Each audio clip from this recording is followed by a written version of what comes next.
Un des espaces ayant le plus d'histoire de la municipalité de la Granada est son château, où les restes sont encore conservés.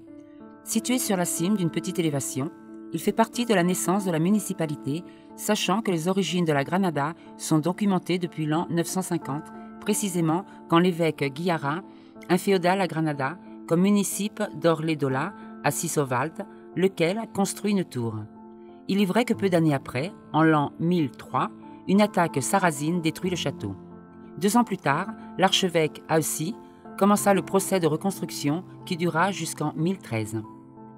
Quelques siècles plus tard, lors de la guerre civile du XVe siècle, le château fut envahi, mais non détruit, car 2 siècles plus tard, lors de la guerre des Moissonneurs, le château fut l'objet d'un des faits les plus détachés du conflit au Penedès.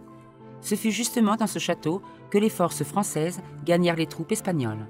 Il est possible que pour ce motif, peu d'années plus tard, une fois terminée la guerre de succession, Philippe V décida de le faire détruire.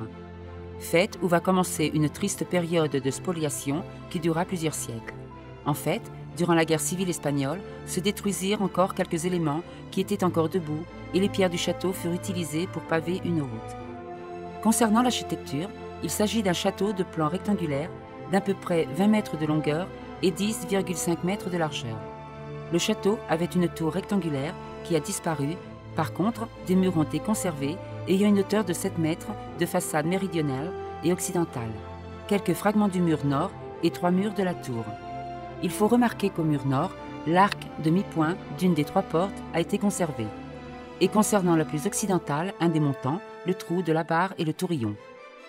Il y a également un autre type de murs, qui sont par-dessus des intérieurs, mais qui correspondent à des édifications tardives qui s'appuient sur les murs originaux du château et qui ont des fonctions en relation avec les usages agricoles.